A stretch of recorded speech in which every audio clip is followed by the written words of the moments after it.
My name is Vedika and I will be taking this workshop for today. So the basic point of this workshop is twofold. First is the idea about how you approach feminist debates and how I've seen a lot of teams get tripped up when it comes to extensions because they feel like there isn't enough to be argued by the end of it. So we're going to first tackle extensions in feminist debates, and then we're going to move on to how genuinely, if you ask me, every single debate has a feminist extension. Every single debate, every single argument has some way that it's going to be impacting women specifically, and a large amount of this sort of workshop is going to be dealing with that. So first and foremost, a little background on how feminist extensions and like feminist debates in general work. From what I've seen in debating from about 2015 onwards, there's been like this rapid change in how we approach feminist debates. It started with a sort of simplistic approach about how it's going to affect women as a whole, how the movement is enfranchised, how the mechanics are going to work. It then sort of moved on to intersectional feminism and how the interplay between the larger feminist movement, which is generally like an umbrella movement, and people who sort of function underneath it are different, and how the movement as a whole cannot claim to be the active voice of everyone.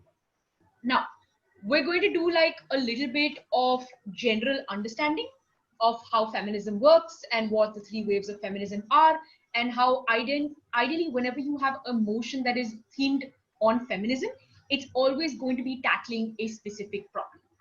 Before that, do we have anybody who has any questions whatsoever? You can always sort of private text me within the chat. You can send the question to everyone because that would be a lot more helpful reference wise. But if you have any kind of questions, please feel free to stop me. I want this to be as sort of interactive as an online platform can be, because it's extremely essential for you to understand how this actually works, both from a debating perspective and from a personal perspective.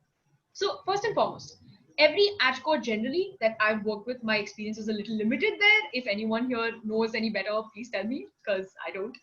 But generally, whenever AdCore sets motions, they always have a specific problem or a specific category of problems that they're trying to address. For instance, if you set a "this house will ban cosmetic surgery" motion, which is by far one of my favorite motions to set, which is why I can't set it anymore, it's always sort of tackling this problem of beauty standards and the kind of pressures that you put on individual to perform and to look a certain way versus the accessibility towards them. Every single motion has a specific perspective for which you are going forward. That being said, what is feminism? Feminism, if it can be boiled down to its really bare minimum, is affording individuals, and specifically female identifying women, the right to have the agency of choice. What do I mean by that? I mean that any single individual who identifies themselves as female, as non-binary, as genderqueer, as anything on the spectrum, regardless of where they stand and where they are in the world and what kind of sort of governmental structures govern them, they should have the right to make individual choices which will benefit them the most. Which means that I, as a woman, have the right to decide what to do with my body, what to do with my life, what and how to pursue my professional choices. That's essentially what feminism sort of boils down to. Of course, feminism is achieved in three waves. The first wave being the right to sort of bodily autonomy. This starts with the right to hold land, the right to vote, and just the right to have general bodily autonomy where you don't have to be sold as chattel. The second wave deals more with equality, which is that if I work the same amount as a man, I should be paid equal to a man. The third wave, of course, is a lot more about equity and about ensuring that everyone has the same kind of opportunities and the same kind of security as men. A large amount of countries are sort of caught up in the first and two waves. There are some developed countries that are doing really well and that have achieved a larger amount of emancipation for their women, and that's why they're able to move on to the second and third wave of feminism. But specifically in developing countries, specifically in Southeast Asia, you often have this sort of interplay where there are a larger amount of women that don't have kind of access to opportunities and to choices that women in urban, more educated centers of the country do. Now, how do we approach motions? As I've said before, every motion is going to be made with this sort of central idea of what is the problem that you want to admit. So for that, we're going to deal with a very simplistic motion I'm going to put in the chat. That is, this house will ban what is it called? Will ban aesthetic cosmetic surgery. Now, there are two types of cosmetic surgery. There is corrective cosmetic surgery, and there's surgery that you do specifically to sort of increase the aesthetics of your look. It's basically on your physicality and about wanting to look a certain way, right? So a large amount of yeah. So how do we approach this motion? First and foremost, and that is the wrong spelling. I will request everyone to sort of ignore that. But how do we approach this motion, right? The most likely outcome is going to come from your opening or your top half, as whoever can call it however they want, is that cosmetic surgery is bad. You're going to put yourself at harm. There are beauty standards that are being imposed. If you do it, everyone does it. Everyone feels this sort of necessary push to appear a certain way and to get this cosmetic surgery in order to sort of avail of all the benefits that exist in society from being an attractive woman. The op is going to run, op can actually run two things. First being that the ban is not ethical, because if you put a ban, there's always going to be a black market that's going to come up. That seems to be the favorite argument for everyone to run against ban motions, which is that there's going to be a sort of black market that's going to be set up, and these individuals are going to go there anyway. These procedures are going to become more medically unsafe because black markets aren't really known for their sanitization and their health specific procedures. What do you do on closing? On closing, every time you have a motion, I want you to analyze two things. Can you make a vertical extension and can you make a horizontal extension? What is a vertical extension? A vertical extension, as the name suggests, is something that builds upwards, which means that you build on what has already been discussed from your top half, but you give it from a different perspective. This is what people call a completely unique extension, or something that hasn't been debated within the room before. A horizontal extension is that you take the kind of narrative and characterization that has already been put forth by the top half and you sort of build on it. Which means that if you tell me that a ban is going to make things more dangerous for these individuals because black market medical centers are not going to be following through on safety regulations, I'm going to take that one step beyond and say, look, the worst part is that if you ban this in one country and it is available as a medical tourism procedure in another country, individuals can skip over and go. Now, who do you think is an individual who can actively access taking a flight and participating in what we call medical tourism in order to get these procedures done? It's only the rich people. This being said in mind, let's take a step back.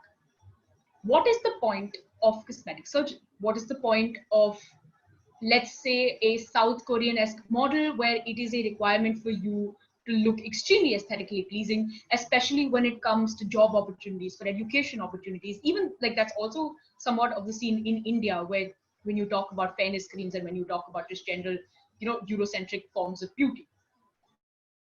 How does that play in? That plays into the sense that that becomes a gatekeeper for women who want to actively participate in the professional world, who want to marry up and access social mobility. Which means that cosmetic surgery is not just about you having inbuilt sort of problems with the way that you look because of societal standards, but also because you have to cater to those standards simply because not doing so gatekeeps you from any kind of social mobility. As a result, the jumping over to different countries and accessing black market argument isn't just about black market and safety anymore. It's about the fact that only those people who can actually afford to go through black market surgery are actively going to do so. Which means that only those who already have money in status quo will be able to make themselves look better, access better opportunities, and then go on to become even more successful, thereby sort of perpetuating this cycle of inaccessibility to a large amount of people. Is that clear? Is everyone good with that? You can just give me like a thumbs up on your screens if that works. If anyone has any questions with the way that I arrived from logical conclusion to logical conclusion, please feel free to sort of ask me questions now. Thank you. I'm going to wait for like a minute for any questions, and then we're going to move on to sort of vertical extensions and how you could move on to a different form of extension making from feminist motions. Okay, cool. Now, we've done horizontal extensions, which is basically building on the same idea. Let's do vertical extensions.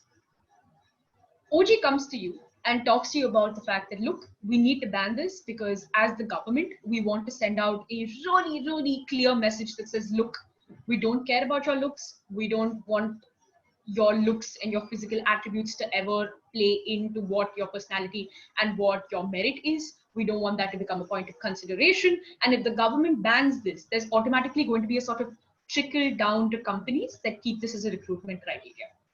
You as closing look at this and say, okay, they've taken the government point. How do I build on something completely different and at the same time clarify their model?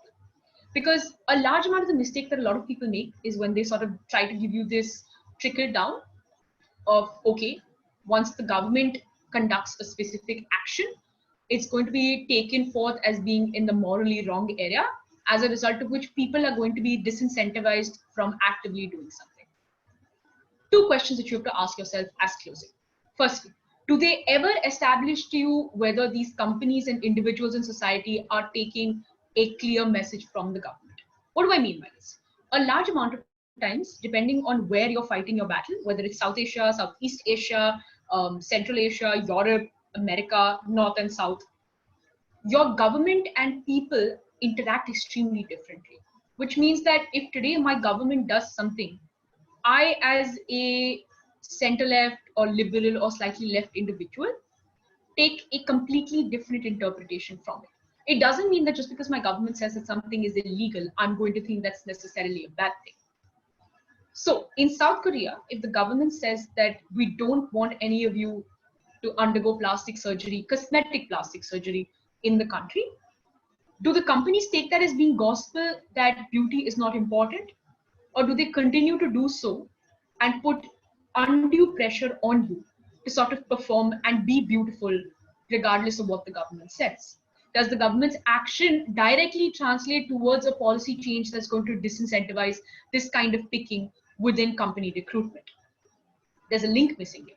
How do you establish this? You take a step back and say, okay, this is the link that is missing for me. How do I identify that? Identify, is there any way that you as the government can use a ban to convince the general public that a certain modus operandi is extremely bad for them? Ask yourself that question.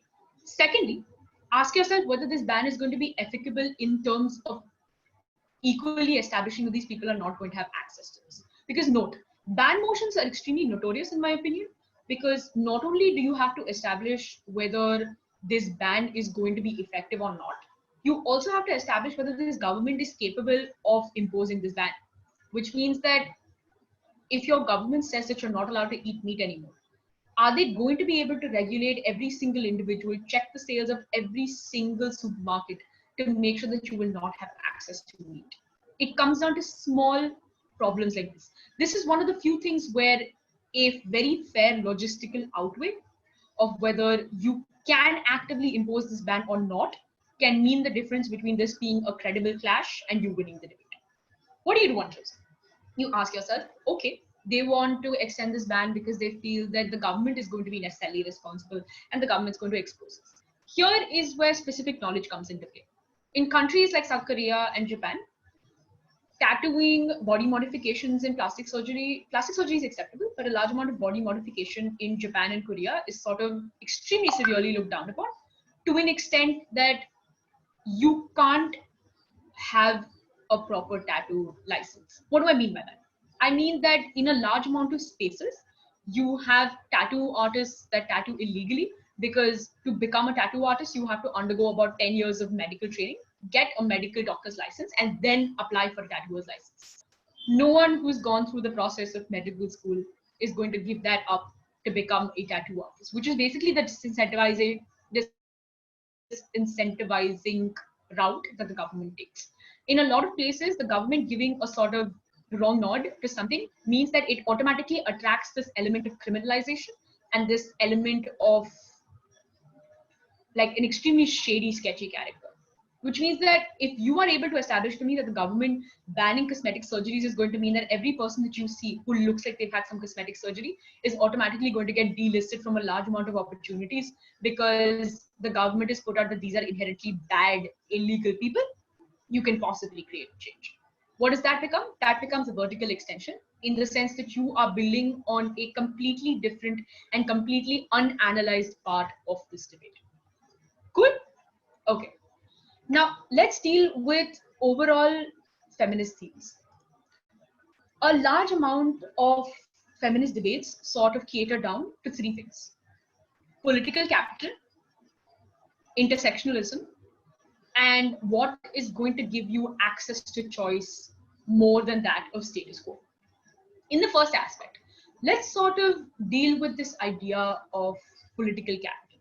Note, the feminist movement is not a collective identity. It is not an overarching club where everybody sits together and agrees on the same thing. It's multiple fractions of movements that are encompassed by what we call feminism. It often changes priorities from state lines, city lines, and even districts. It all becomes about what those specific women who are a part of that movement in that specific area need and want the most. Please keep this in mind whenever you're doing an argument. I've seen a lot of rooms, I've gone up against a lot of rooms, which sort of try to oversimplify it and say, look, the feminist agenda overall is something that we all love. It's we all actively sort of endorse free the nipple, or we all actively endorse the right to wear whatever we want. And that's not necessarily true. A large amount of feminist movements, especially in the developed countries West, advocate nudity and advocate sort of their specific types of clothing as being freeing and as being feminist in nature. And in the process of that, they actively disenfranchise a large amount of people who don't feel comfortable subscribing to their forms of feminism. What does that mean?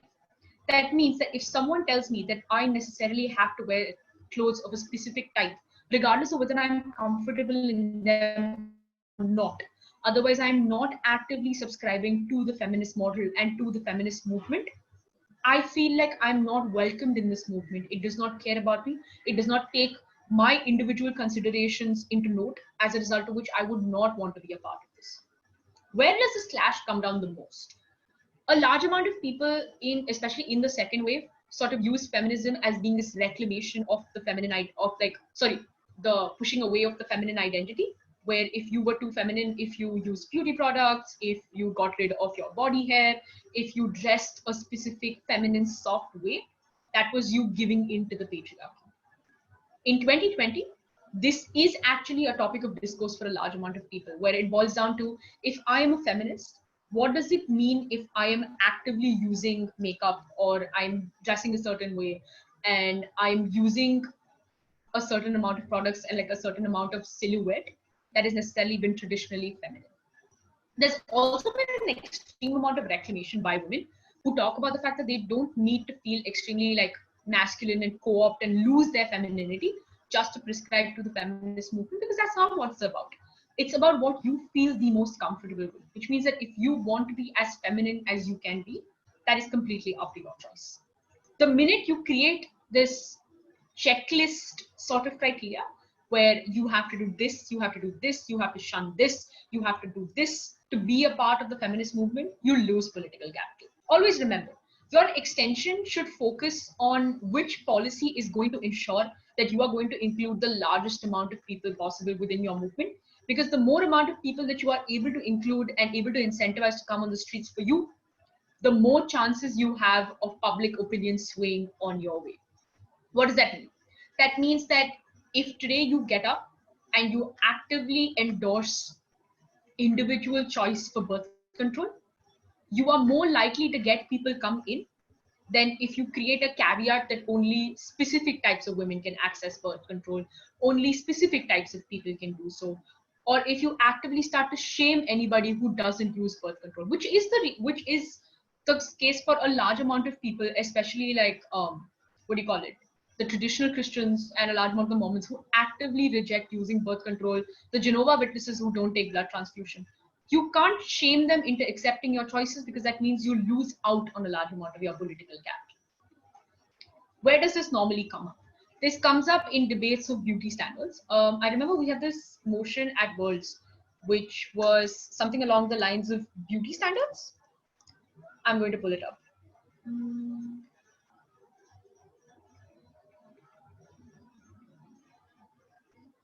Yeah, I don't remember quite exactly what the wording was, but it was about this house will sort of say beauty doesn't matter as opposed to everyone is beautiful.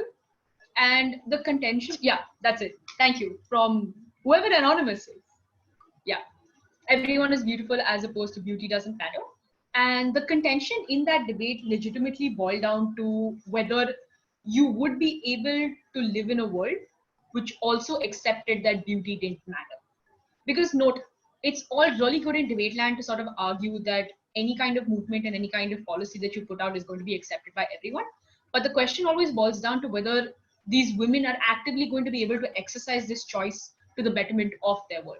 What does that mean? That means that in a world which says that everyone is beautiful as opposed to beauty doesn't matter, everyone is beautiful says that beauty at some point in time is still important. It's still essential for you to be categorized as being attractive in order to fit this narrative. But the minute you say beauty doesn't matter, you dismiss everyone. You dismiss everybody's physical attributes, and that's a lot better conclusion to come to. Because that what that looks like is individuals can now go to their offices without having to care about their physical appearance any more than men, and they're not going to be ridiculed for it. No one is going to create a dichotomy where some women are going to be extremely pretty and that's why they're going to be given a larger amount of opportunities, because everyone's going to be treated exactly the same. And beauty is not going to be a measurement parameter anymore. Because even within the statement of everyone is beautiful, there's always going to be some that are going to be more, some going to be less. You cannot group everybody together and give them access to the same kind of opportunities if you're going to create that classification in the first place. So where are you going to get more political capital? Where you're going to create a classification of everything is beautiful, which means that if I don't like my hair, I still have to call it beautiful. Or you're going to say it doesn't matter if my hair is not the generally accepted norm because I think it's nice, I like it, and I'm going to keep it. It doesn't have to be beautiful for me to find inherent value and worth in it. So that's political capital. Always make sure that your move encompasses as many people as you can. And this three parameter test is something that you can honestly do with your top half.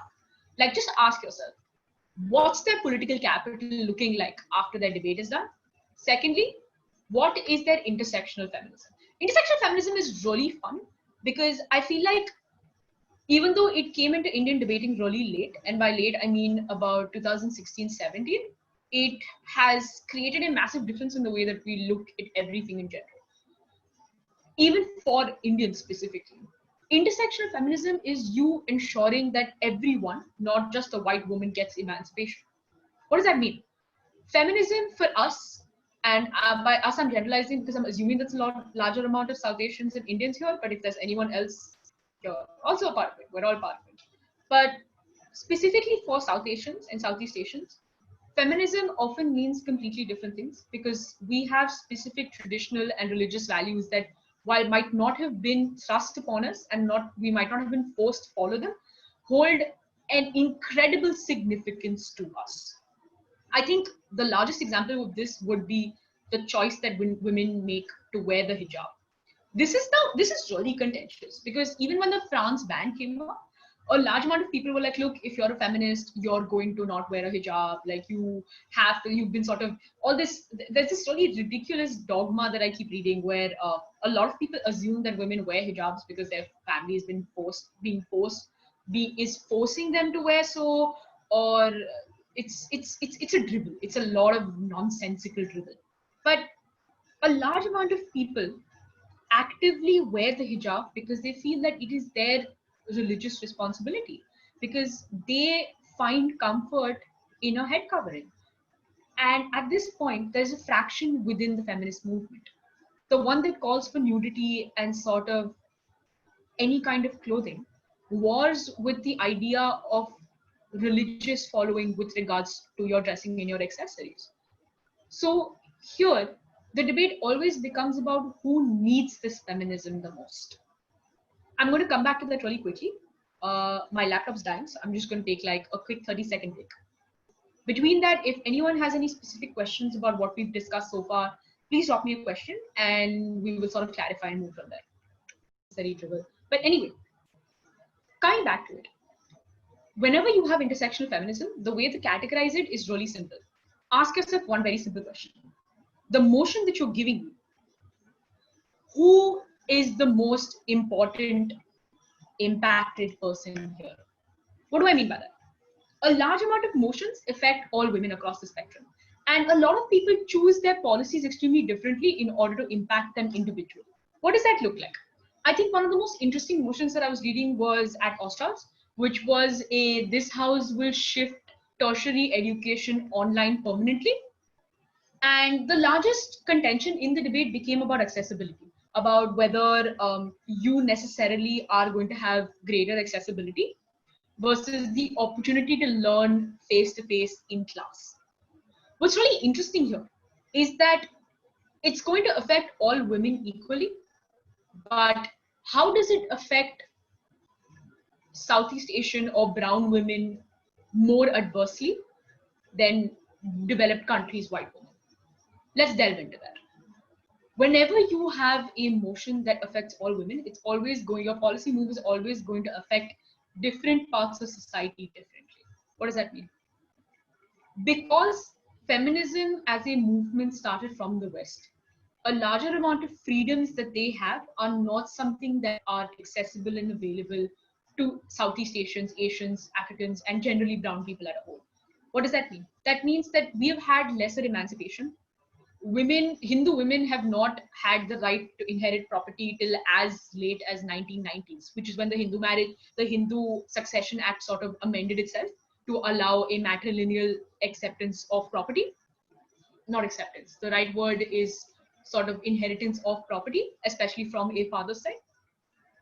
And those kind of things mean that we're a little behind in the race, which means that we have to ask ourselves how this motion is going to adversely affect brown women. For online accessibility to tertiary education, what a lot of people don't recognize is that in a country like India, one of by far the most diverse and rich education institutions, which is the Delhi University in the north, has people that come from all stratas of society and all economic backgrounds, which means that a large amount of these people use the university's resources to access and to gain access about things that we normally don't have. Though what that looks like is that I have a larger amount of access to computers, to books, to an extremely comprehensive library at my university that I possibly don't have back home. You don't have running electricity and like all day electricity in the most rural parts of India, which means that if you have online classes, you are automatically at an inherent disadvantage against people who live in urban mega centers who have continuous running electricity that is not going to fade out. Your education is indirectly going to be impacted vis-a-vis the amount of time that you can actively access your online lessons and whether you even have the apparatus that is necessary for accessing these online lessons. What this means is that women who are in urban cities are going to be disproportionately better educated than those in rural epicenters, considering the fact that those in rural areas also have the added uncaring labor of household work that they always have to do. Because note, in urban centers that we actually recently conducted a survey that sort of took into consideration how household chores are distributed within households. And out of, I think, 150 people that we sent the questionnaire to, we had a 72% the chores are evenly distributed amongst all family members versus a 22 it's distributed amongst only some family members. In an urban epicenter where you have the concept of feminism that is overarching, where you have a sort of equal footing that's been created, you are more likely to get a certain amount of free time for yourself as opposed to the household chores when you take into consideration an individual from a rural background who necessarily has their place cemented as someone who has to do the household work. Everyone might think that I'm being a little frivolous about this, about how household work isn't really that bad, it's not really that necessary. I'm going to send in a link a little later, which basically talks about how even in the Western world, when the caring economy collapsed because of the virus and people weren't able to access domestic workers, a larger amount of women were considering dropping out of the workforce and did drop out of the workforce because someone had to take care of the house. It doesn't just boil down to things like who's willing to take care of the house, but also that women are inherently geared and sort of raised to take over household duties and actually know how to cook things, as opposed to men who are never taught to fend for themselves. As a result, the way off often becomes that the women have to take on what the article calls is the uncaring labor of housework, which means that if you take a tertiary online education model into mind, the person who is going to be the most disproportionately affected in a bad way is going to be the rural Indian woman who has to take care of the house, who has to cook for everyone, who has to clean, who has to teach herself lessons that she's probably missed out on because she doesn't have access to, let's say, computers and tablets and other electronic media, and then spend disproportionate amount of time catching up to her peers who can comfortably sit and access the same kinds of materials without the added responsibility of running a household. Cool. The way that this also works is you don't narrow it down. Now, when it comes to intersectional feminism, I've seen a lot of teams do this. And by a lot, I mean I also do this. I have been flagged for this. I've been told to recharacterize better, which is that very often when you sort of run a developed versus developing nations argument, you get called something that's extremely interesting. It's called uncomparative, which is a very interesting way that I just tell you that the kind of characterization that you gave them is so diametrically opposite to what your opening half has done that it becomes sort of unfair for it to come later in the debate. What that also means is that sometimes the developing nations characterization is so extreme and is so harmful that the rest of the room are not able to debate against it, which is fair in a lot of ways. When you talk about feminism, and if your entire top half has been arguing, like, let's say, developed nations feminism, Scandinavian countries having access to girl child education, and you come up with women in northern rural India, you are never going to be able to actively deal with that kind of characterization because you will automatically become exclusionary. How do you remedy that on-site closing? Here's how you do it. You take a specific amount of characterization. You say, okay, we understand that the top half has debated so far in the developed world where people have access to these sort of things. Why is it that on-site closing, we're going to recharacterize the debate for you? Because while we understand that these developed nations now have access to better opportunities, where this motion impacts the most is in developing nations, which means that you take any motion, you take a, let's say,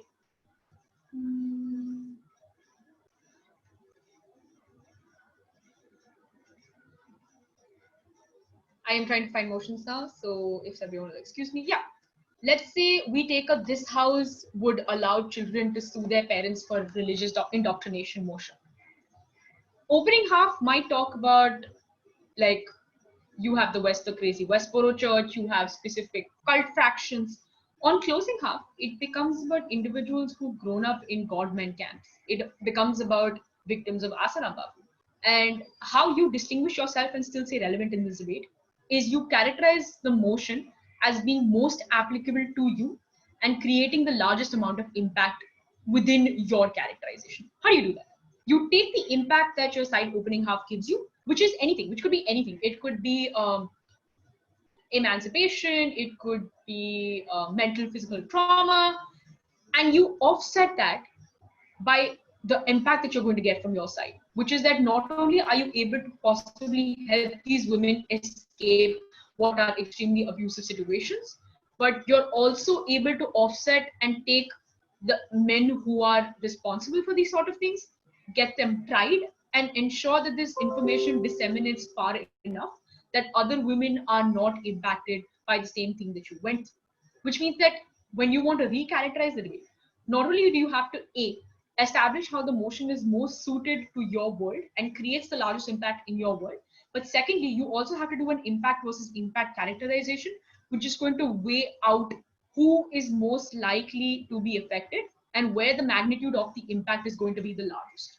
Which means that when you take away funding for, let's say, arts and liberal arts and, let's say, what do you call it? Basically, just generally the arts subjects in university funding in exchange for STEM, you might affect the developed nations a lot more, like a little, like you might, not a little bit, that's unfair of me to say, but you might affect developed nations significantly, but you will affect individuals who need to learn how to speak English, for whom STEM research facilities are not available, a lot more.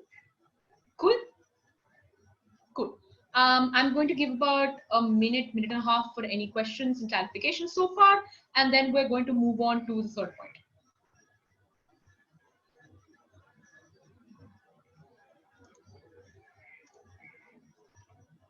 Okay, I have a question, which is,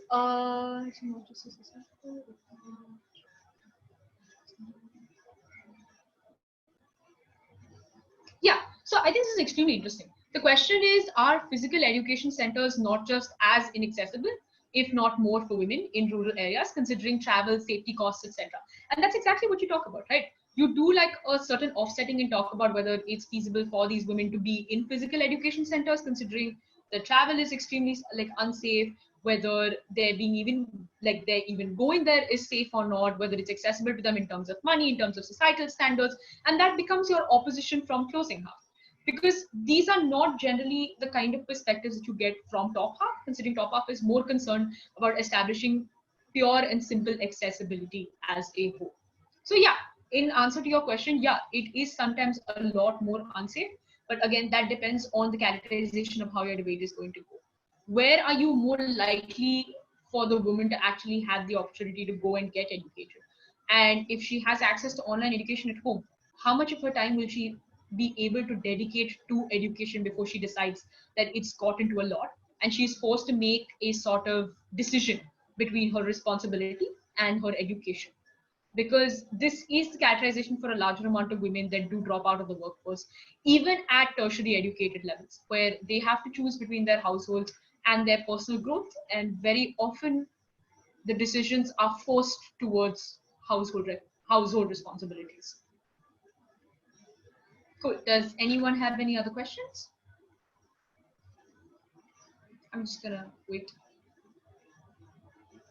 Vedika, someone was raising their hand. I think Aprajita was raising her hand. Oh my God. Okay. Prajita? I'm sorry. I don't. I have speaker view, so I will not be able to. Yeah. Uh, Hi. Um, so my question is with regard to this idea of choice that you have to bring up in feminism is always the right to a woman's choice to be able to do or not do something, right? But the thing is, in a lot of societies, and it's quite rampant, is that a lot of conservative societies have already forced upon women to think that a certain kind of choice is the right kind of choice to make. So when you're trying, where do you draw the line when you say you don't shame a certain faction and you allow a certain faction? But when, if you think about it, none of us actually have been conditioned to think freely in that sense. So where, how do you demarcate and say that, you know, you just allow sort of think and choose if you don't know that what they're choosing would actually be what they're choosing or would choose otherwise?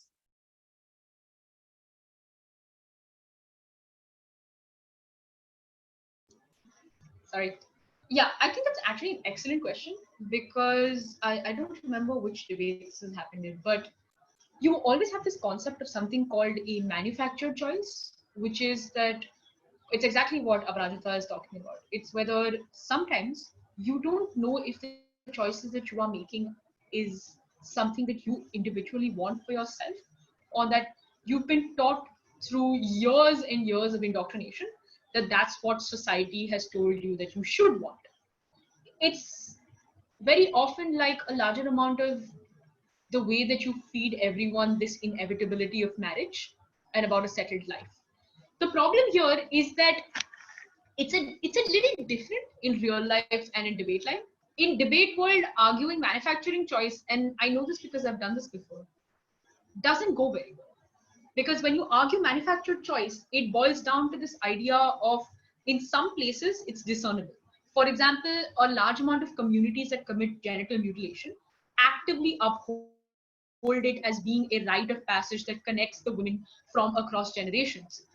When something is explicitly and intrinsically harmful to you, to your body, that is going to impact the way that you live for the rest of your life, maybe you as an outsider can distinguish that as being something that is a manufactured choice. However, you also have individuals like the entire idea of skin bleaching. A larger amount of people in multiple brown countries do this as a way of sort of uplifting themselves and providing a certain measure of social mobility. You have a larger amount of critics that also talk about how it's a manufactured choice that you're making, because you shouldn't focus on your external beauty and about the color of your skin, and that's something that you've been force-fed. Here's the concern though. As an outsider, there's only so many liberties you can take to distinguish what is a manufactured choice and what is something that someone actively knowing about still chooses to make. Which means that an individual who knows the harms of female genital mutilation and still endorses the practice will fight you and say that it's an individual choice that they are making. You know that it is a manufactured choice because this is the kind of indoctrination that they've suffered.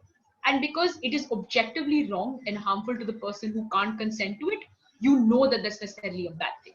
But when we come down to, let's say, fairness or like skin bleaching and things like that, a larger amount, even body hair removal for that matter, a larger amount of people will justify this to you as in a myriad of ways and will tell you that it is a necessary part of their life and this is something that they actively choose to do so because it makes them feel better. Here, for you to interfere and tell them that, look, their act of body hair removal is necessarily a manufactured choice because that's what the patriarchy has taught them they need to look like, is no better than the patriarchy actually telling them what they want to look like. The only thing that you can do here is to create an era, like create accessibility to information so that you can read and identify what part of measures and what part of sort of feminine semblances are acceptable to you. And at the end of the day, even after, if after education they want to opt for a specific choice, you as the feminist movement cannot move in to intercept that, especially if it's not bodily harmful or it's not like intrinsically life threatening. Aprajita, I hope that sort of helps clarify your question. Yeah, thank you. Thank you. So that's more or less it, right? In debate land, you can distinguish manufactured choices by choices that are intrinsically and inherently harmful to you, which means that if I as a woman have to necessarily take a step back from an executive position that I have been hunting for a really large amount of my life, like if I have to step down from being a CEO of a company, which is something that I've dreamt of since I was a little girl, only because my husband refuses to step up and take up certain amount of household responsibilities, you know that that's a manufactured choice because someone's taught me that my household is always going to come before me. But in the same breath, you have a large amount of women who actively take a step back because they want to care for their children. And this is really interesting because it's also one of the debates that happens in childcare, where a large amount of people sort of shame mothers who take an epidural, who do like epidurals or who take any kind of pain medication. Yes, it's exactly how wacky as it sounds. Who take pain medication during childbirth as not experiencing the full pain of childbirth and not making themselves legitimate mothers, as opposed to mothers who just want a normal natural birth. This also sort of moves up to childcare, about a large amount of people talking about how they don't think that you're a good parent if you sort of hand off your children to nurses and to sort of nannies and to childcare professionals. Whereas a large amount of people debate that that is the best way to ensure that you don't feel any kind of active resentment towards this individual, towards this little child that you've made for taking away opportunities from your life that are eventually going to translate onto this person. So there are a lot of parameters that come in, and all of them depend and boil down to how you as a person are going to be able to characterize what is needed for this person in that moment. Which is why a lot of feminist motions are also actor debates, in the sense that they're going to focus on specific communities, specific people, and revolve around the kind of decisions and policy outcomes that are going to come from their individual decision making. Because just like the LGBT movement, feminism is extremely different and extremely diverse. And how you tackle their emotions depends from community action to community action. Cool. Does anyone have any questions so far? Okay, I'm going to check chat for like 1 minute.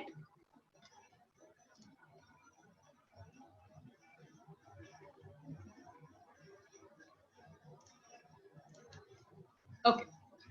Now let's move on to just general all motions and how every single motion has a feminist intention.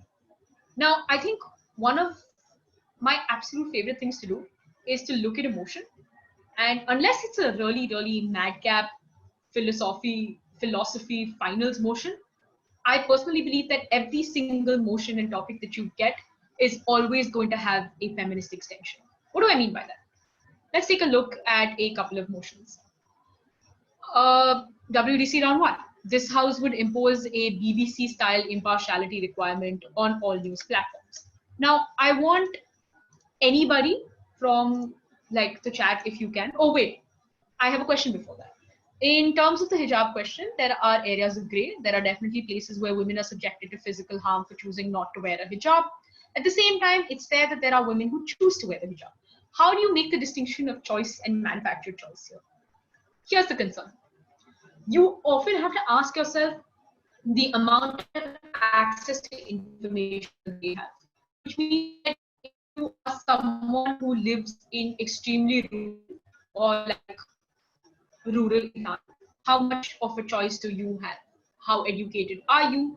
Do you have the right to own property? Do you have the right to do you have the right to choose your own husband? A lot of information that you have about these people and about the access to the information that they have can help you make the distinction between manufactured choice and normal choice. Again, none of this is applicable in real life. All of this is debate land metrics. Because very often I've had a scholar of like an Islam scholar who was from Bahrain who chose to wear the niqab every single day. And she told me, she was like, a large amount of women opt not to wear the niqab and a large amount of women actively choose to do so. And that is their differential adherence to their faith, which means that you as an outside individual can never make a choice that you think is going to be liberating for an individual who is possibly choosing to wear a hijab. So unfortunately, I don't have a completely binary answer to your question, but it all boils down to two things. Firstly, what is the kind of characterization that you're giving me? Is this the characterization of an individual who, let's say, lives in an extremely liberal country where they have access to information, where they have the access to make their own choices, where they hold land, they're extremely educated, they're extremely powerful women, and they choose to wear a hijab? You can guess that it's their choice. But secondly, is this a woman who lives in an extremely small cloistered space where she does not have the right to choose, where the men speak for her on behalf of her for absolutely everything? There, do you feel that she will receive a lot more emancipation by choosing not to wear the hijab? It's always about which choice is going to provide you with the largest amount of accessibility, which means that if you have a job that requires you, because some jobs still do, to not wear a hijab, it is your choice whether your adherence to your faith is going to allow you to make that distinction. Another question. If an extremely manufactured choice gives a sense of accomplishment and satisfaction to the individual, does it make it a legitimate choice? Here is the question. Over here, the question becomes about who decides the legitimacy of the choice. If the choice that you are making is something that is extrinsically harming you, your well-being, your standing in society, your personal ambitions, and the ambitions of everybody around you, then we don't think that that's a very good choice to make. What does that look like? Taking a step back, let's look at Kim Kardashian, because I think she's like a really interesting case study. She actively endorses this sort of thing where as long as you receive money from it, you receive personal benefits, and you actively believe in something, you can endorse absolutely anything. I don't know if everyone followed this, but this was a sort of fight between her and Jamila Jamil, where she, in her character, and detox teas. Detox teas, for anyone who doesn't know, literally are diuretics. They make you shit your pants. It's bad. Nutritionally, it's extremely bad. And Kim Kardashian sort of defended herself by saying that, look, as long as I believe in it personally, I take these teas myself and I'm making money off of it. I don't think I'm wrong in endorsing this to people. Do we think that's a manufactured choice? Possibly. Do we think that it's extrinsically hurtful to every single woman who looks up to her as a feminist icon because that's a thing? Absolutely. Because we believe that when you are an individual who's extremely accomplished and you derive accomplishment and satisfaction from specific choices that you make because they help you further your individual career, it's okay as long as you are an individual and that's your personal choice to make. But the minute that that individual's actions impact different amounts of people who necessarily are not as educated and do not have access to as many opportunities, we think that's extremely harmful. We think that the minute Kim Kardashian goes online and talks about how the slim tea helps her, she is falsely advertising to millions of other girls who look after her as a model. They should be taking this tea, which is extremely harmful for them as people, extremely harmful for their bodies, and extremely harmful for their mental health as individuals who can possibly now suffer body image issues for the rest of their lives. So yeah, always the question becomes about where is this debate happening? What is the access of information? By doing this, are they creating a harmful situation for themselves? Because very often the choices that women make put them in active harm's way, which is also interestingly a large amount of why a lot of people feel disenfranchised from the feminist and other movements, where you're sort of forced to make choices and adopt lifestyles and things which are going to get you in a lot of trouble, which are not something that are accepted by society at large. And over there, the movement sort of pushes you to fight this fight on a personal level. Very often that's not possible. Very often you have to prioritize your safety over the betterment of the movement. And that's an extremely important point to take into consideration when you have these debates. Because a lot of these debates, especially in top half, love to do this overt characterization of everyone will do this in the feminist movement. We have, like, if you do a this house as the feminist movement will ban. If you notice, or this house as a feminist movement believes that, you'll notice that these sort of specific movement actor debates have been dying down over time. And I believe a large amount of it is specifically because the minute you make it an individual movement actor debate, on the opt, if you're not able to opt into those policy changes that the movement is pushing, you automatically get labeled as a bad feminist. There was this whole thing that happened in the middle where the French feminists just threw up their hands and went, we don't associate with the American feminists. We don't associate with this bra burning, men hating, political lesbianist ideal and approach that they're using, because we don't think that that's something that we ever wanted to establish. And that is part of the reason why the movement in itself is so fractionalized, because very often you can't agree with everything that they ask for. A large amount of the feminist movement labels you for being a bad woman or a bad feminist. Look for chinks like that in your opening half. By not prescribing to a specific policy, are you going to be put in a position where you are going to be excluded from the movement? An excellent example of this would be this house as the left, as the liberal left will reclaim violent protest culture, where a large amount of people tend to disassociate themselves from any part of the movement that they don't think is extremely good for them. In this situation, a large amount of the American liberal left sort of likes to disassociate themselves from the Black Power movement, from Stonewall being a riot. And at the end of the day, you have to choose as an individual who has stakeholders, whether your stakeholders would rather do away with the movement as a whole or accept the new policy changes that they're implementing.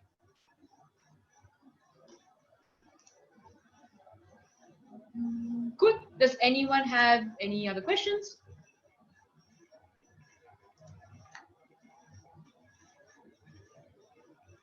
Okay, so we're going to do a quick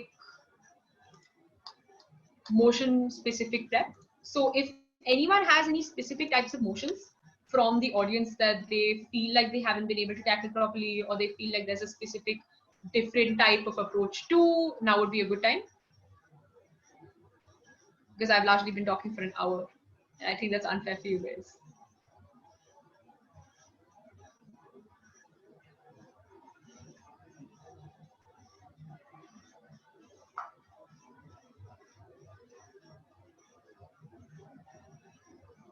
Okay, so Vedika, I had a question, and this is with respect to like feminist movements, but not just for the feminist movement, but also like their interaction with the community at large, especially when you are say arguing for things like organic change, etc. So how do we like change perception of not only just women but men also in terms of how they look to women as of the larger society of how they perceive women to be? So like how do we actually like deal with that, like that, because usually what happens in debates and what I've experienced is that that actually becomes like a lesser point with respect to the feminist movement within itself or the intersectionality within itself. So is it always the thing that intersectionality or intersectional feminism, or if we argue that one particular like group or community within feminism? And this is something that I had written down, but I forgot to address.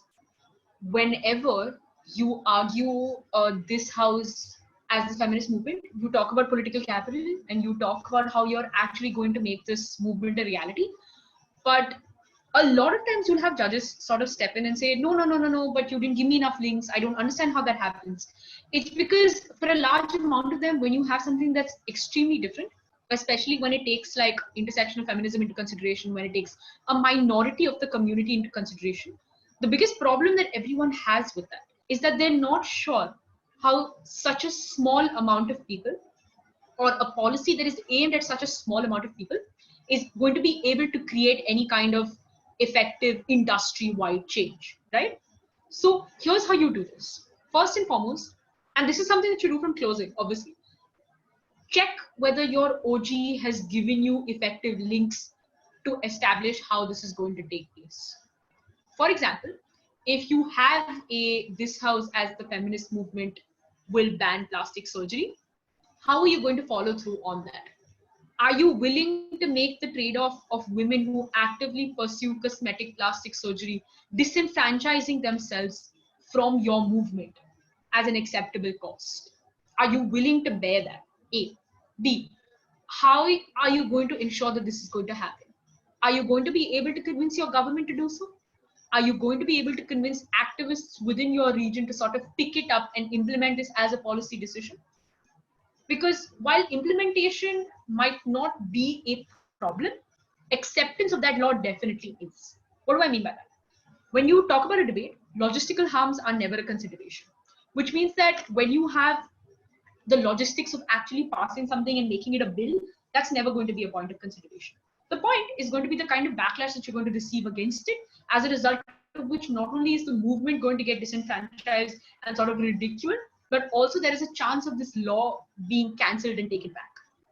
Always ask yourself whether this is something that can stand in society, whether there is a larger amount of need for it, where these people actively want it. Let's talk reservations, right? But just before that, someone's put up a question, which is, this house believes that the feminist movement should aggressively praise mothers and motherhood. Yeah, this is it's a scene. I won't lie to you, it's a scene, because as everything, there's a lot of splits on it. A lot of people talk about how to be a mother is an individual choice that you make, and motherhood as a whole is something that you want to sort of accept as being a part of your identity, if that's what you want to do. But a large amount of slightly radical feminists talk about how mothering and motherhood is how you convince other people that they're less important, where a large amount of people tell you that if you don't have a child, you're not living up to your full potential, or like you're losing out on something, or you're sort of ridiculing mothers. I don't think you should ever aggressively praise mothers and motherhoods from your op, specifically for two reasons. A, you alienate individuals who A, cannot reproduce, and B, those who actively do not want to have children. Which means that you create a binary in the distinction of who is a good feminist and who is a bad feminist. Because let's break down what aggressively praise actually means. Anybody that is aggressively praised for anything by a specific movement means that you're being heralded for the actions that you've taken in consideration of that movement or your individual choices. This also means that you become a sort of ideal representation of what a member of that movement needs to look like. What does this mean? The logical analysis to this is that this is the kind of ideal picture that every single individual who is part of this movement should portray. This is something that is an extremely good, extremely acceptable attribute. And again, there is a differentiation that has been created in people who are mothers and who are not. What does this mean? This means that the movement in itself is telling you that, look, if you are not making this choice, we don't think you're a bad person, but we think that if you do make this choice, it's a very good choice for you to make. The subtlety in this pushing towards a specific choice is that you are convincing people that they have inherently more worth if they make a choice that is possibly dictated to be out of your consideration and out of your options. If you are a trans woman who has not had like the reproductive organ surgery, you will not have access to childcare. You will not be able to give birth to a child. If you are someone who is like infertile, you will not be able to give birth to a child. And for these people to aggressively campaign for something that is not accessible to them is extremely unfair, is extremely hurtful, and is something that is going to push them out of the movement. On Gov, yeah, exactly. So what do you say about praising motherhood? On Gov, I think that a large amount of people, the way that you can run this, at least the way that I would run this, would be the cost of childcare, where a large amount of people sort of dismiss individuals who want to give birth. And oh damn, nymphs in mythology, that's interesting. I will come back to that. I'm sorry, I will come back to that.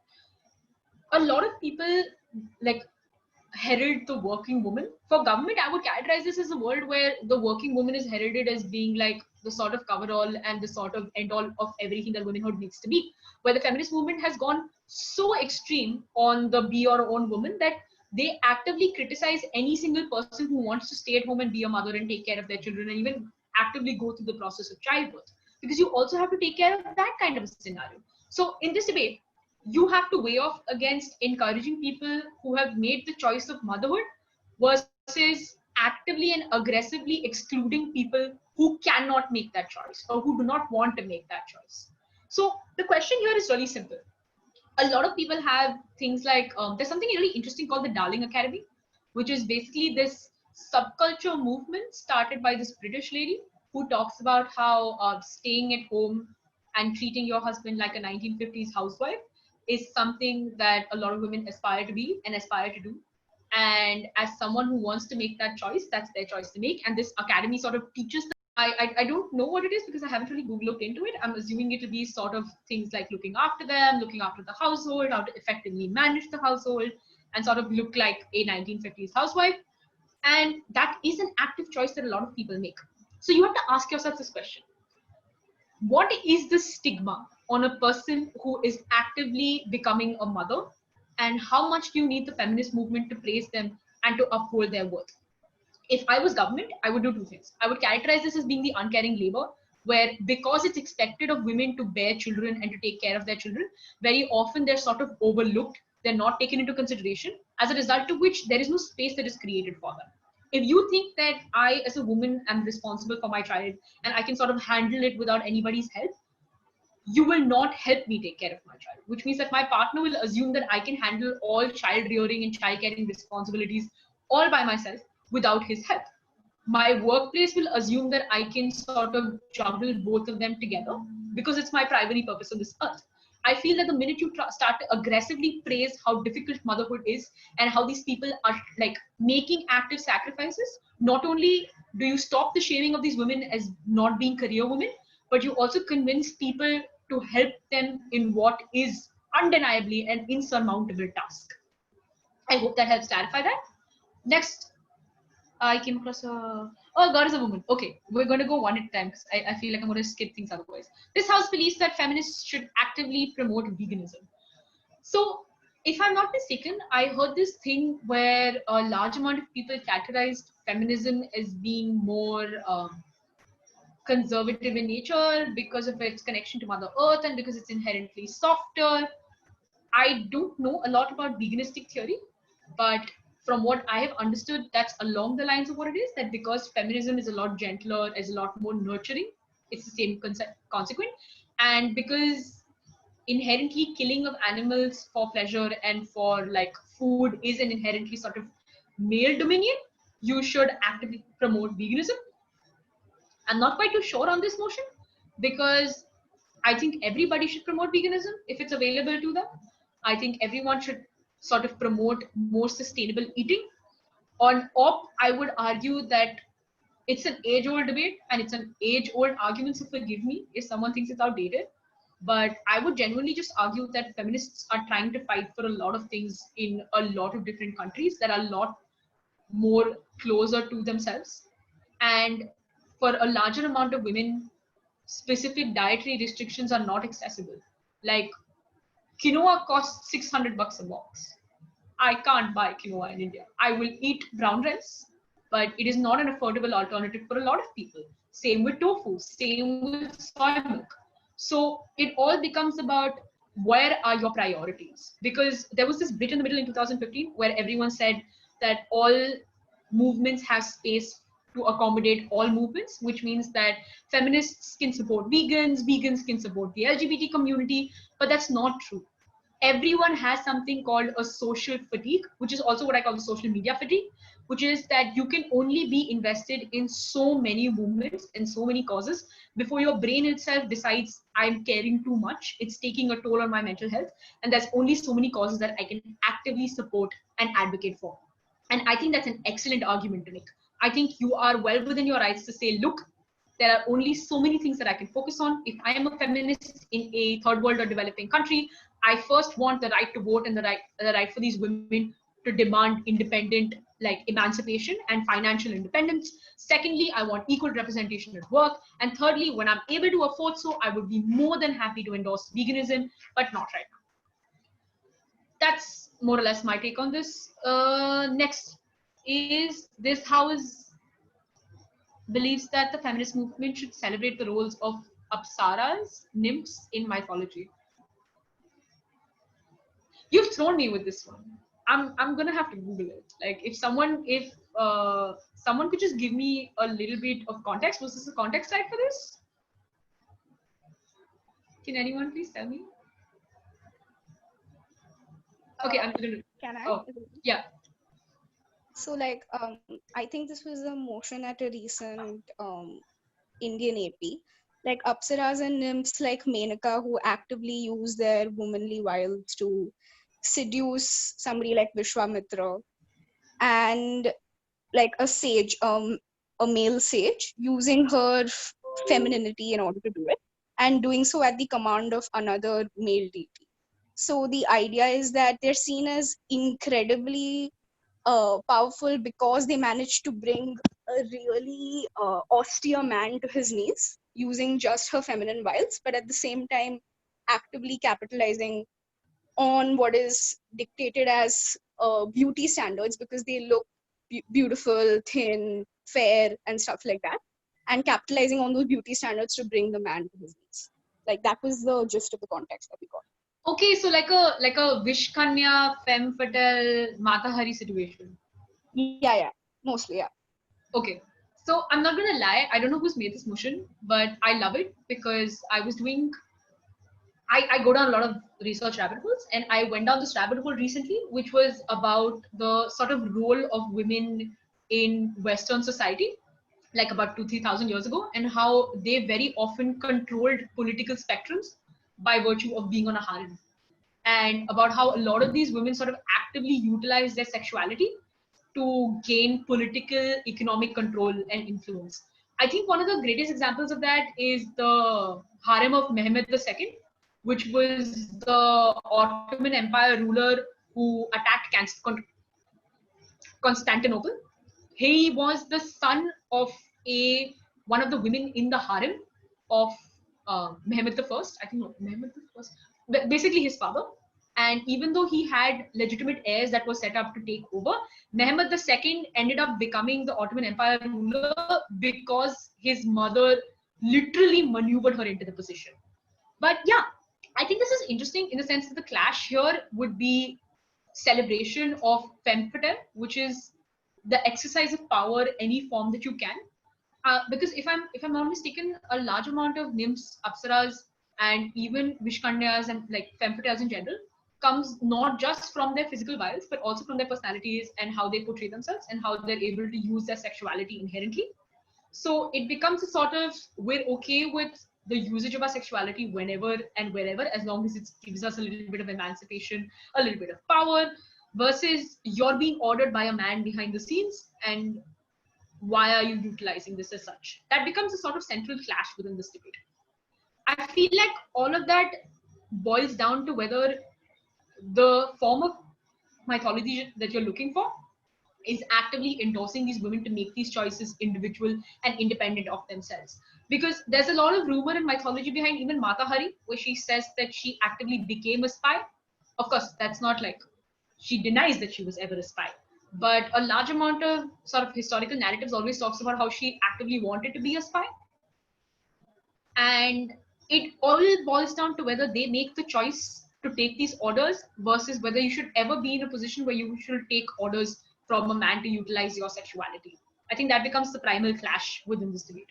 Yeah, it is extremely similar to the regretting ladies' night debate, where this house will regret ladies' night, where I've had a lot of people who've gone into existential crises where they're like, we're going to get free drinks because we're being objectified as people. And there are people on the other side of the spectrum which are like, they're going to objectify us either way. We might as well get free drinks out of it. And these are the sort of clashes that you're going to generally have to debate out. The way, of course, that you're able to do so is to ask yourself those three questions that I mentioned, which I'm going to keep repeating because it's important to flag your arguments. Are they educated enough to be making these decisions? Are these decisions being made individually by themselves? And third, are these decisions creating life-threatening, exclusive harms to themselves, to the women around them, and are going to be trickling down? So the next question is, this house as a feminist regrets the narrative that God is a woman. This is interesting because I feel like this also just gives me a lot of throwback to that Ariana Grande song, which I thought was going to be a lot more different than it turned out to be. But so the clash in this is really simple. It's you're going to you can't uphold the narrative of God and then tell me, yeah, we're okay with God. We're okay with all the things that happen in organized religion because of it. And then we're going to attribute it to a woman versus we want our supreme and divine entity to be a woman. And I'm assuming that this is going to, was this was this a clarification motion slide for monotheistic religions? I'm assuming it would be because like we have a lot of female gods. Yes.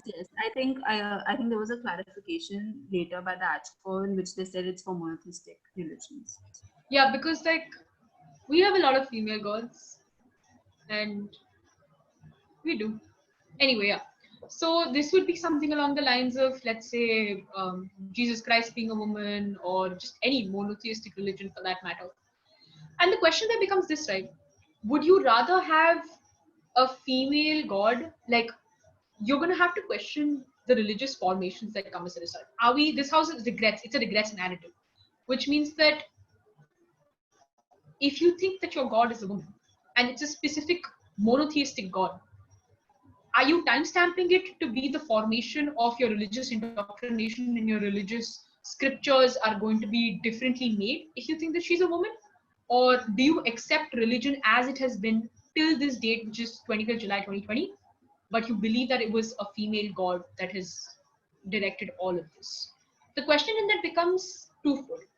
Is the representation of your spiritual manifestation so important for you that you would rather recognize religion in your life, or this is possibly for a person who does recognize religion to be a part of their life and believe that it is a female that is spearheading them because it becomes about representation, versus you don't accept organized religion, you don't accept religion and religious dogma as a whole, and to make a woman the center of that means to sort of lob responsibility of all your subjugation upon a member of your own sex, which again is it's a contestable debate. Like it boils down to a lot of stuff about whether you uphold religion and whether you don't, whether your need for representation needs to manifest as the head of a religion. Because even in Islam, in a lot of branches of Sufism, I don't remember who this was. She was a saint, and she had this thing where she had a bucket of water in one hand and a torch in one hand, and she would run through the streets of Mecca, and she would say, I'm burning down the gates of heaven, and I am quenching the fires of hell, so that people pray to God not to get into heaven or hell, but because of who he is and because of his divine forgiveness. And it becomes one of those things, right? Are you okay with representation? Because if that's the case, then you can have female smaller gods, demigods, representatives, saints. But is your problem that you want to be spearheaded by an organized religion that has a woman at its center? So it's the characterization comes down to that. Cool. I hope, does that help clarify your questions?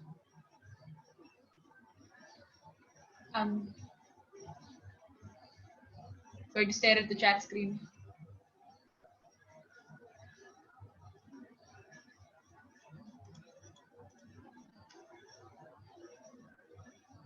Okay, so I don't think we have any other questions. So I'm going to move on to like general motions and how even within general motions, you can sort of figure out feminism debates. It's also like a quick to do. Obviously, it's extremely important for everyone to sort of read as much as they can, because I always feel like that's a lot more effective and a lot more helpful. Very often, spec knowledge only comes when you do understand the characterizations and the scenarios that surround the motions that you're debating.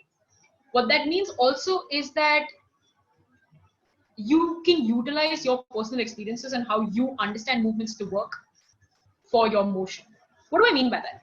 Very often when I've been in rooms, I've had like a bench that's male and one bench that's female. And believe it or not, the largest amount of differential argumentation that I get is always from those rooms. Because somehow men always argue more theoretically when it comes to feminism motions. Of course, there are exceptions to everything. This is my individual personal opinion. And that's why when they argue feminism, they argue it extremely differently from how women argue it, which is a lot more ground central approach, which is a lot more intersectional. And very often it is a lot more precise in terms of how these impacts are going to land on individual fractions of society. So whenever you're arguing a motion, I want you to specifically look at how this motion would affect you, individuals around you, and any kind of societal or economic strata that you come from, specifically if you come from a specific country, and ask yourself whether that motion is intended to affect you and your surroundings, or like a developed feminism third wave sort of case. Cool. Okay.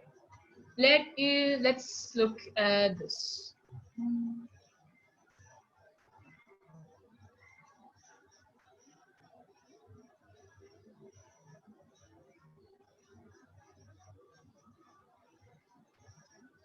Yeah, let's look at this. In liberal democracies, this house would implement a social credit system. I'm just going to put this on the chat right here.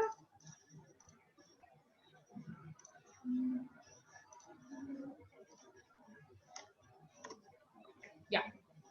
So, does anyone want to sound out and give me what they think could be a feminist extension for this? Please. What exactly a social credit system would look like? I'm sorry, Anushka, I can't your voice is breaking. What exactly comes under the ambit of social credit? So if I'm not mistaken, this is a sort of you commit good acts and you get like a little credit, like the Chinese social credit system where you're nice to each other, where you pick up your trash and like you get credits from the government. If I'm not mistaken, we had to define this by ourselves.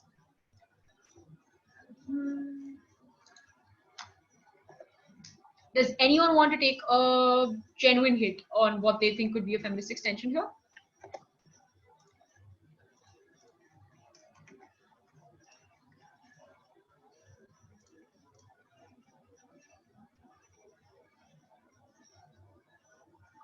That's actually excellent. Whoever anonymous with brackets is, that is more or less what I thought of, where every motion, very often, depending on who makes it and just generally what the point of contention is always going to have a specific dominated social and political outcome and characterization, where specific types of mindsets and specific types of actions are characterized as inherently good and certain are inherently bad, which means that depending on who does it and in what context, you can garner bad credit points for being someone, like for doing something that probably wouldn't be acceptable.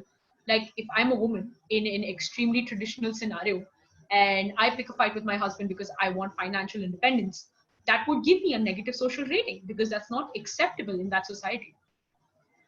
Does anyone else want to take a swing at this?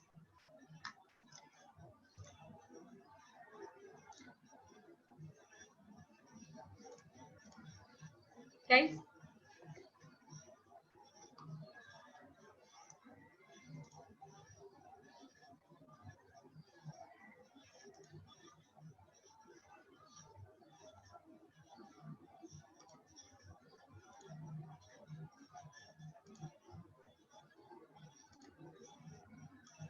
Okay, so this is fun. I want to ideally, since we have about half an hour more left, I want to have like a little more of a discussion based thing, if that's possible.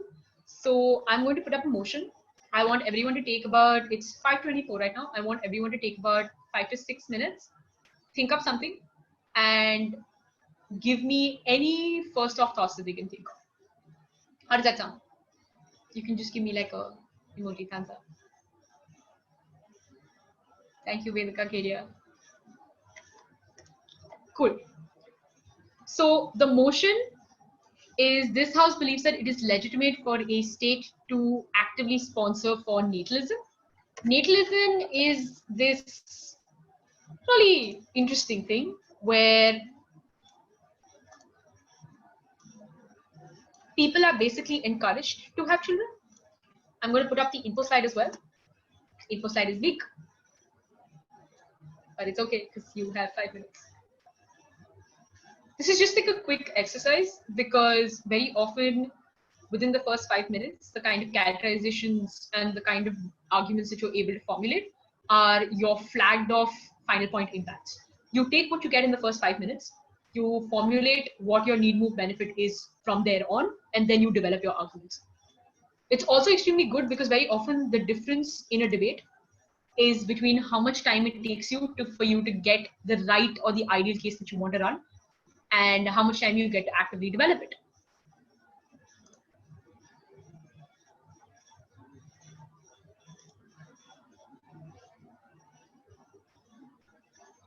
So we're going to take about 4 minutes more, and then everyone please sort of brainstorm about what your initial ideas are, and then we're going to try and develop on that as a group.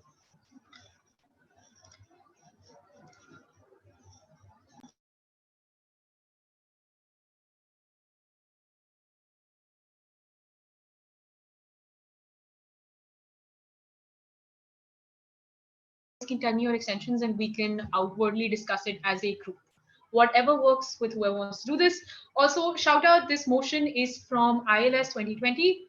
If I'm not mistaken, I think Himanshu, Mehek, and Bharat came up with it.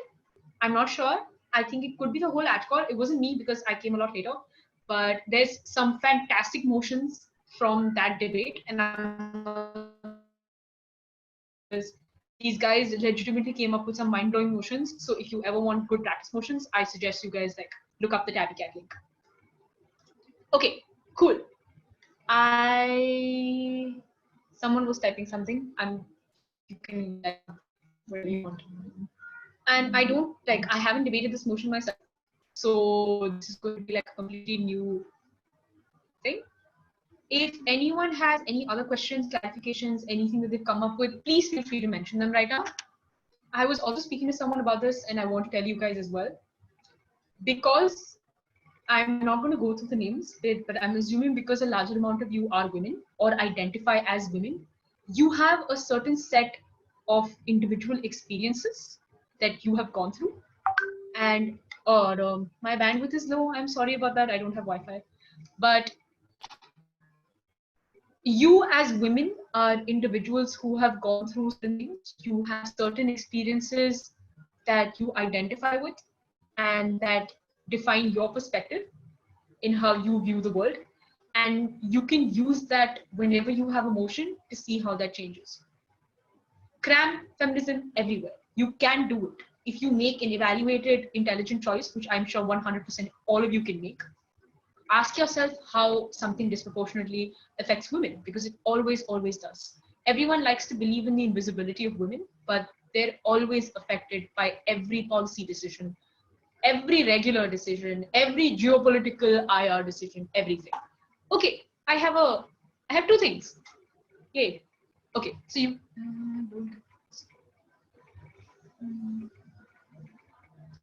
this is actually excellent. Like, it does make sense. We're fighting imposter syndrome here. Whatever you say makes sense. You know who this is. So in low-income families, considering the benefits to cash, goodies, and exemptions of taxes, a larger amount of men might force women into pregnancy, even if their individual women don't want to. It can further increase domestic violence and ignorance of a woman's choice of whether or not she wants a child.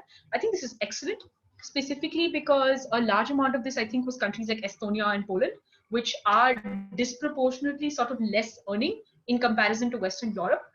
And it is a possibility whenever a government introduces measures that are going to sort of finance certain personal liberty sort of things, you're always going to have instances where women are going to be forced to take choices that they don't want to. I think this is an excellent construct.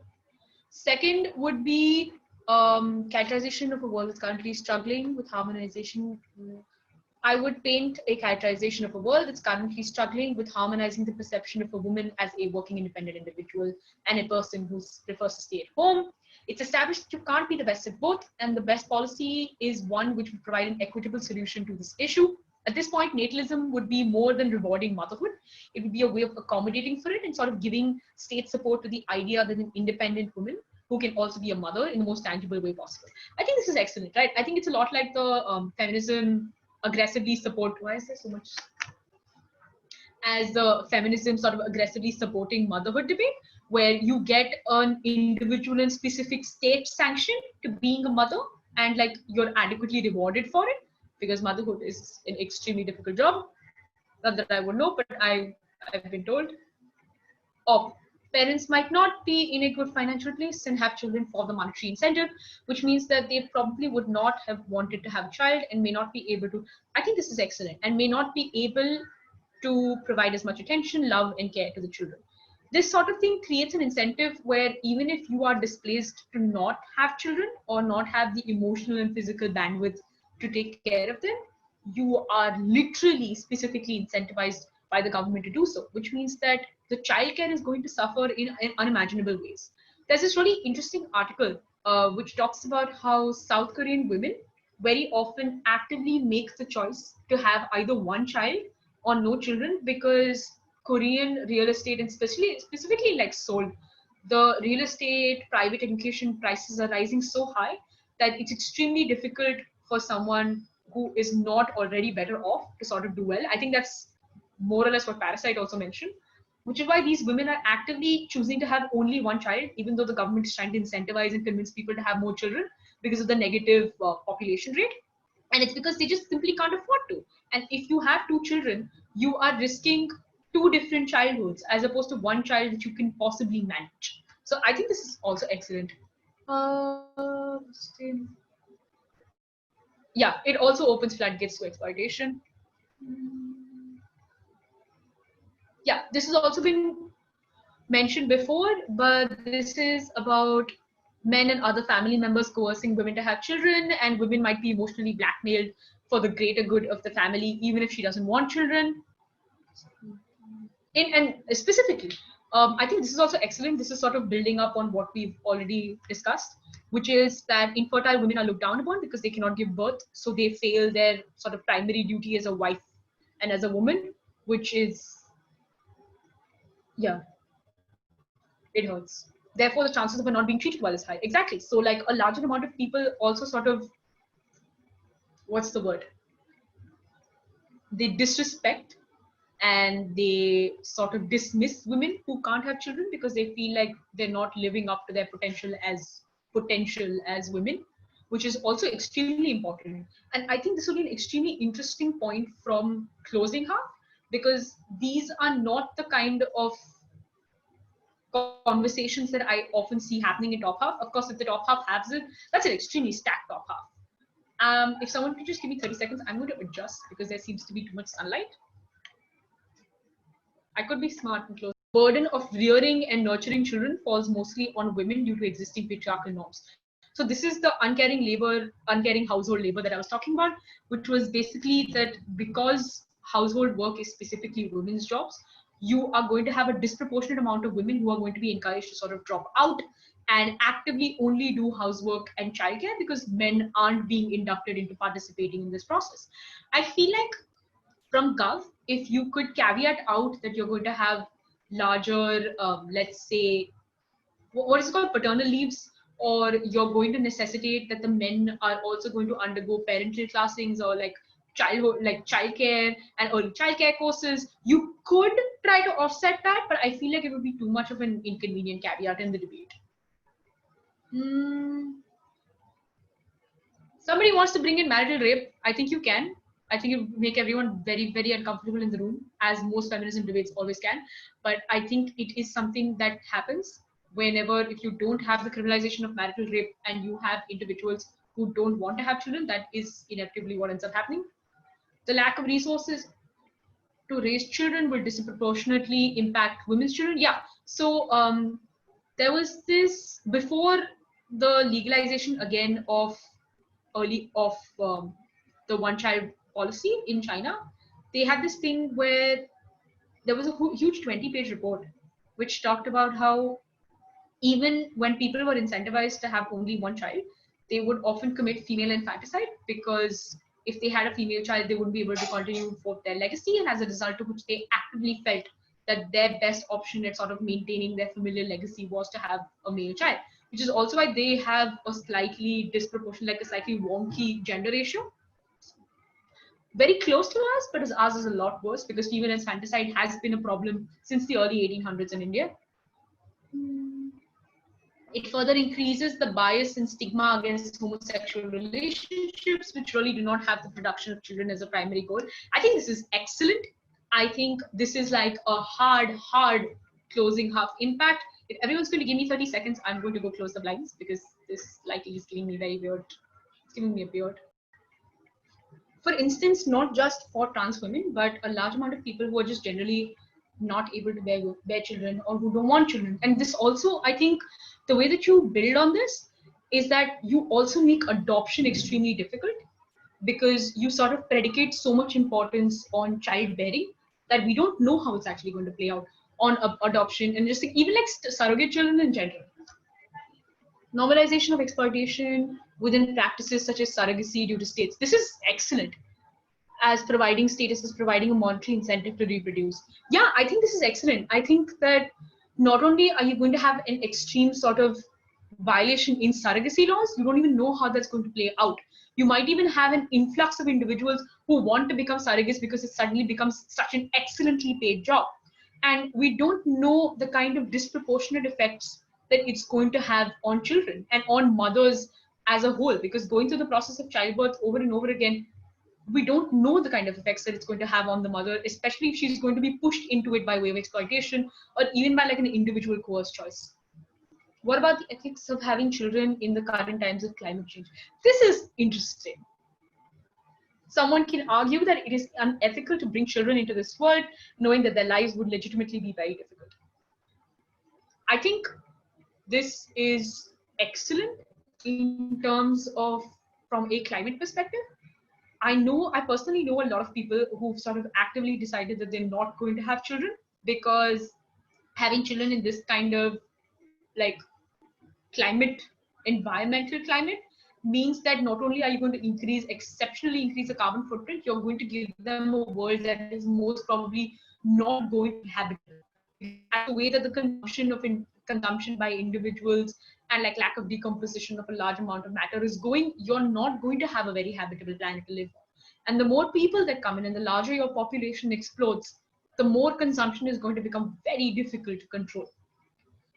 I think this, I don't even know an opt for this, because while I know that there's a large amount of theory and academic thought that talks about how humans inherently always want progeny, because it's a way of sort of ensuring that their DNA and their legacy is passed forward, and is also the basis for why a large amount of people actively work through the most of their lives, is to give their progeny a better chance at social mobility or just like a better standard of living.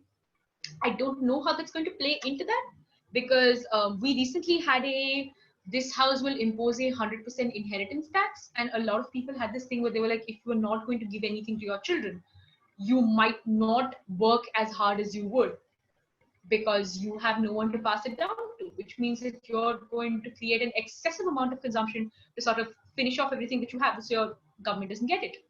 I think this becomes very similar to that, where the ethics of not having children is that you're trying to save the environment, but then can you actively stop people from having children just because they want to pass on their progeny?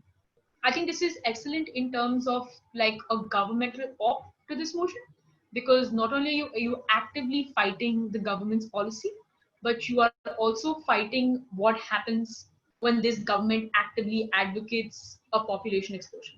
Now, no, what I also want everyone to sort of note about this though, is that the context talks about countries like Poland and Estonia, and Europe in general has an extreme sort of what's it called, population density problem, where they genuinely do not have enough people, which is why they do a lot of natalism, because negative what's it called, negative population rates very often means that not only do you not have enough employment and enough labor becomes extremely expensive, and if your older people are a lot more than your younger people, who's going to pay the taxes that are going into pension and retirement funds? That's largely the problem that Japan's also having, where the Japanese older population has become so disproportionate that the younger people are not like, I also think that there's a problem within the younger people because they're also extremely hyper competitive and the standard of living is extremely high and extremely expensive. They're also not having a lot of children, as a result of which there is a proper problem with regards to who's going to pay the money into the sovereign wealth funds that are going to ultimately pay for the retirement funds of the older generation, who's going to look after them. And considering the coronavirus and the stoppage of all the migrant labor force that's coming in, a large amount of their healthcare and their sort of elderly care economy in old age homes and stuff come from the countries like the Philippines and like Vietnam, Cambodia, Laos. And now that there's been a stop to that, they're not even sure if they can staff these places with enough people to give dignified care to the elderly. I think that's more or less it. Does anyone have any other specific questions with regards to anything? I'm just gonna Okay, so I have a question. Yeah. It's about like what you were saying earlier about not just feminism debates, but women as stakeholders in general policy debates. And I would like to revert to the motion that you were talking about, like social credit system. So in a scenario in which you are talking about like the social credit system disproportionately harming women, how do you in a debate prove that this disproportionate harm that they generate towards women is the greatest harm, and therefore we don't care even if it brings about benefits to the larger community? But it is like it should be opposed. And this is not just to win like the opposing bench, but also win within your own bench, like your opening half, for example, who are talking about like harms accruing to like other stakeholders, other communities. So how do you like make an impact in that sense? So I feel like here, like it is with a lot of government surveillance systems, is you ask yourself like a really simple question, which is when you formulate a social credit system, what is the characterization that your OG or your top half is giving you in terms of what is going to be acceptable social behavior? Because I've forgotten what this is called. If anyone can think of what the term is called, there's a specific term for how social and moral ethical behavior is sort of different across communities and across countries.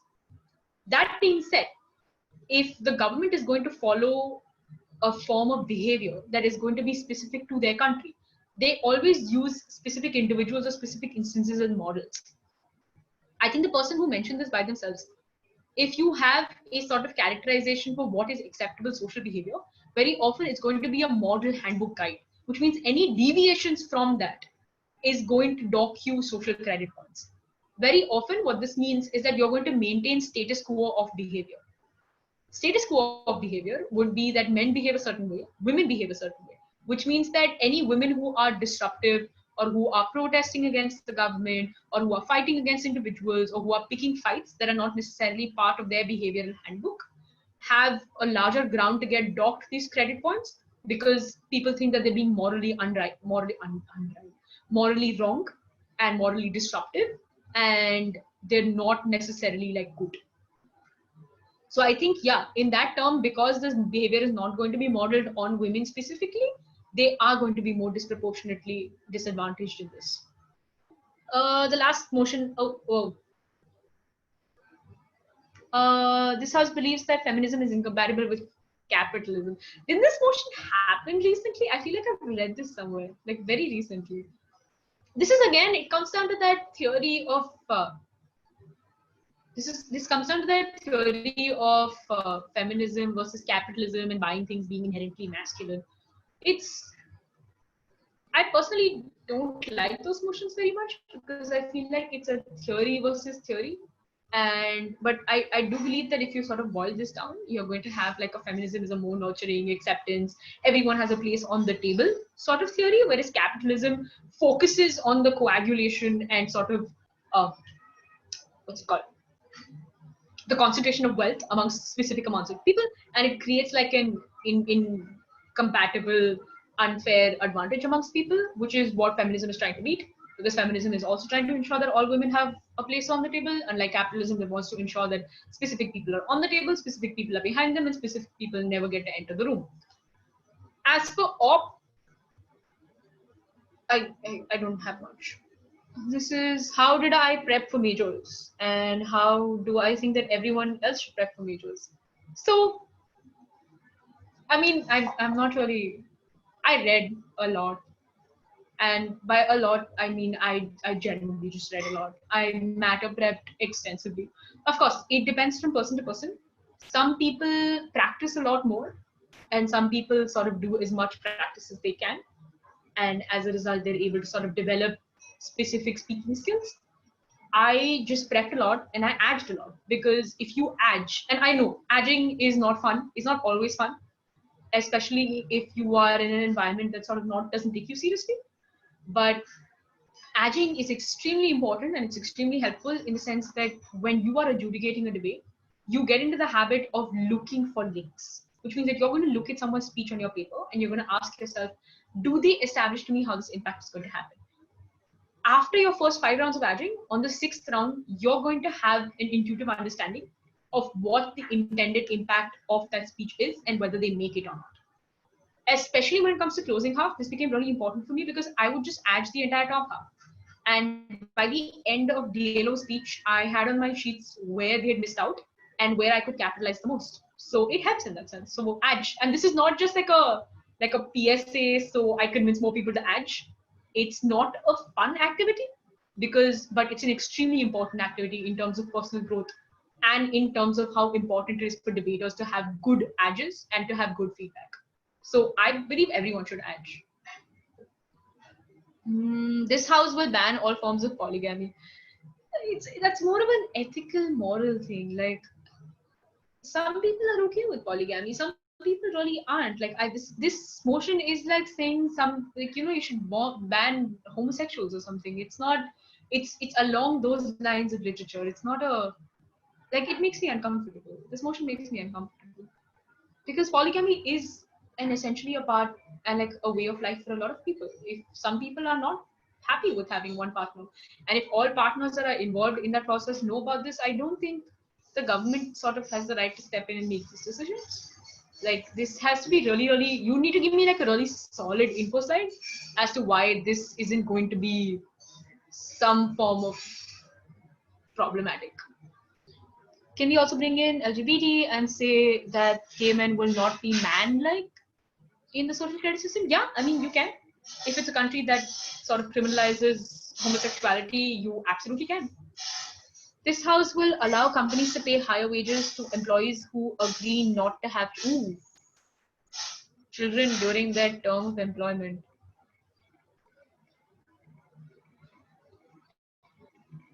This becomes like a productivity versus, where did you find this motion? I'm a little concerned now. It's one of those.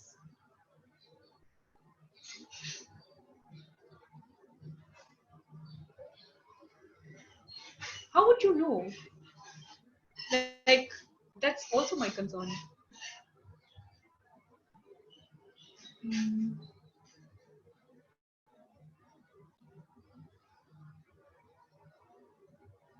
Oh, my bad. I misread polygamy for polyamory. Yes, that's my bad. That's extremely my bad. Thank you for.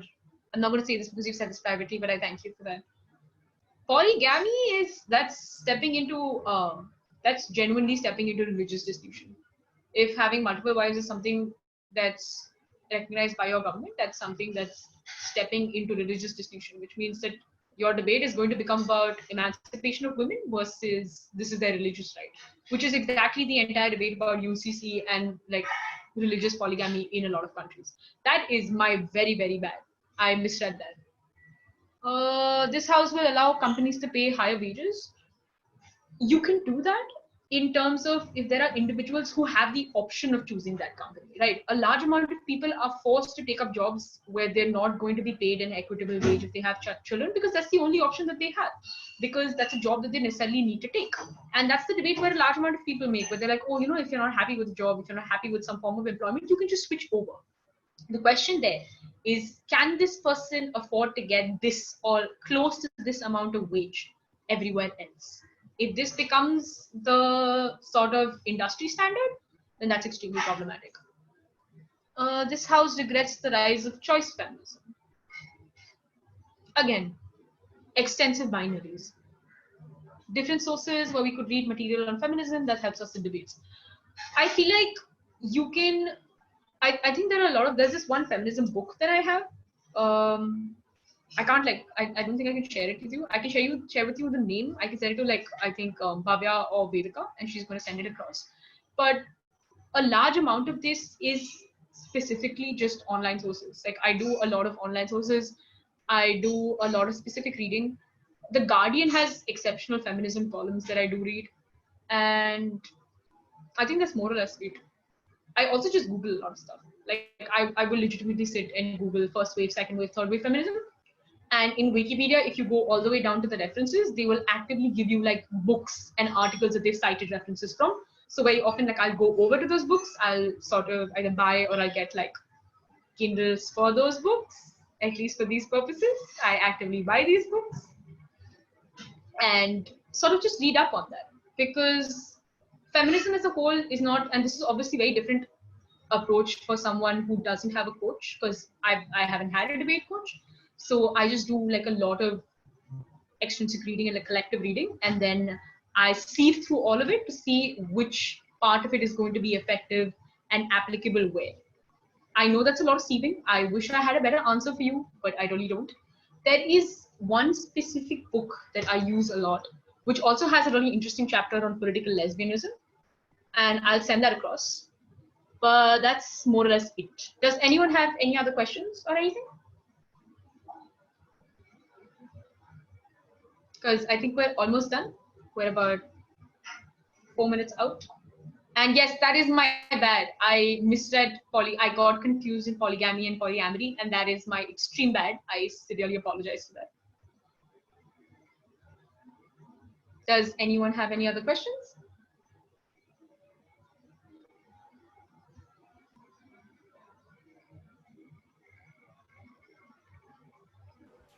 Okay, cool.